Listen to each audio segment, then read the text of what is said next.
साम्राज्य न्यूज, सामान्यांचा असामान्य आवाज.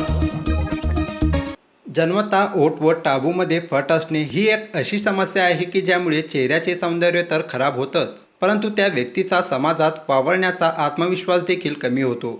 तसेच टाळूमधील फटीमुळे अनेक समस्या निर्माण होणे, अशा प्रकारच्या अनेक समस्या निर्माण होतात.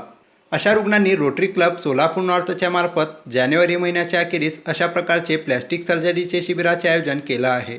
अशा गरजू रुग्णांना 19 डिसेंबर रोजी सकाळी 10 ते 1 वाजेपर्यंत 7 रस्ता येथील लोकमान्य मल्टीपर्पज कोऑपरेटिव्ह सोसायटी येथे प्रथम चाचणी होणार असल्याची माहिती डॉक्टर विजय देगावकर यांनी पत्रकार परिषदेत दिली.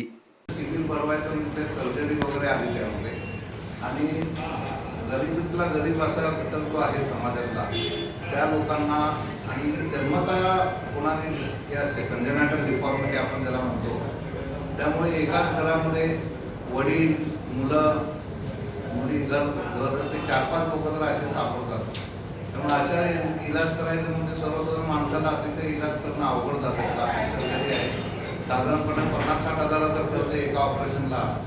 पेशंटचं अक्षरशः ते कंबरड मोडल्यासारखं होतं, मध्यम वर्गीय किंवा लोअर मिडल क्लास, आणि नेमका हा आजार तशा लोकांनाच अवघड आहे इलाज करायचा. त्यामुळे आमच्या रोटरी क्लबनी ऑलरेडी आमची रोटरी क्लब जी आहे त्यांचे 2 कायमस्वरूपी हे चालू आहेत, मूकबधिर शाळा आणि अंध शाळा.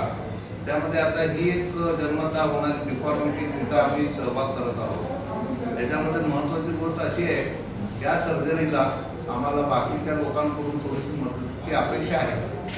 त्यासाठी आम्ही लोकांमध्ये प्रत्येक जाऊन ॲप्रोच करायचा असा प्रयत्न चालवलेला आहे. त्या ऑपरेशनमध्ये जन्मता ज्यांचे ओठ फाटलेले असतात किंवा टाळूला अशा फटी पडलेल्या असतात, त्या अशा लोकांना त्यांचं जेवण खाणं ते देखील म्हणजे नरिशमेंटमध्ये देखील प्रॉब्लेम असतो. त्यामुळे ते ॲटोमॅटिक त्यांची ग्रोथ पण कमी स्वरूपात होत असते. तर या लोकांच्यासाठी अशा प्रकारचं हे केल्यामध्ये समाजाच्या